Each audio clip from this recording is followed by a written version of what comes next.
Hi! Today I have a new book for you guys, and you might know it already. It is someone who had a very long nose. It is Pinocchio!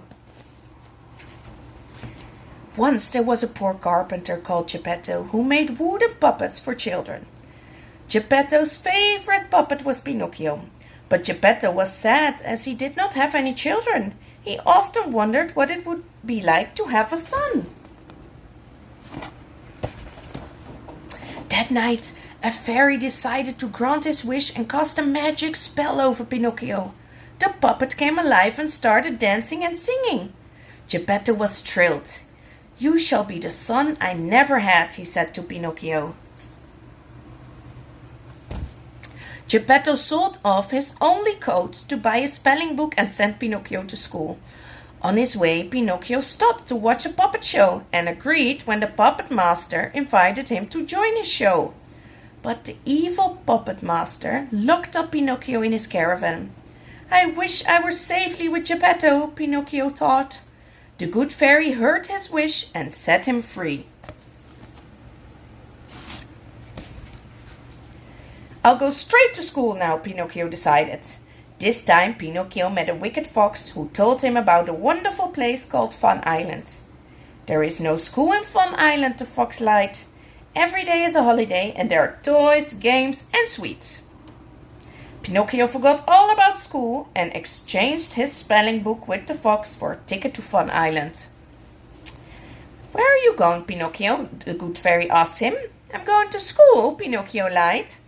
The strangest thing happened after that. Pinocchio's nose began to grow. The more he lied, the longer his nose became. This was the good fairy at work. She had made his nose longer to teach him a lesson.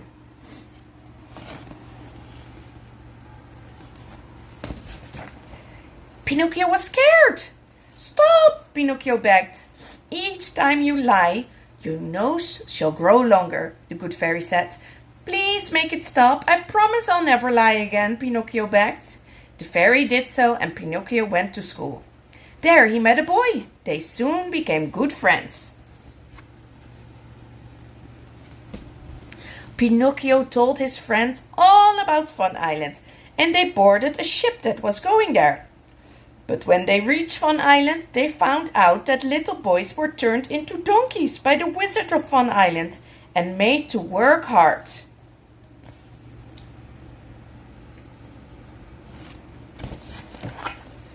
Pinocchio cried as he was turned into a donkey.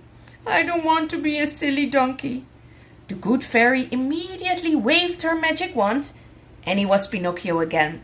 But he still had a long nose, as he had not given up the practice of lying. Suddenly he saw Geppetto, who had sailed the sea to look for him. But a huge whale swallowed both Geppetto and his boat. Pinocchio dived into the water to save his father, but the whale swallowed him too.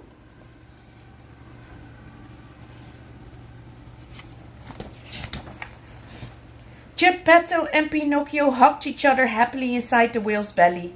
Geppetto made a plan to escape. He made a fire from the wood of his boat, and the whale sneezed because of the smoke.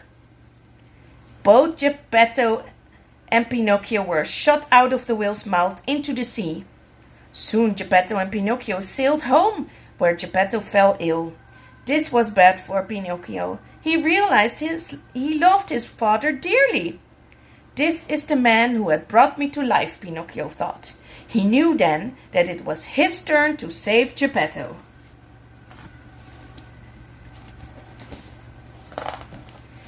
Pinocchio nursed Geppetto back to health. He promised to go to school and work hard. That's what he did. The good fairy was so pleased that he turned Pinocchio into a real boy. Pinocchio and Geppetto lived happily after that, like son and father. Their life knew no sorrows. And that was the end. So, never lie, because you never know the good fairy comes. And when you lie, you might get a very long nose. Okay, that was the story for this time. See you next. Bye.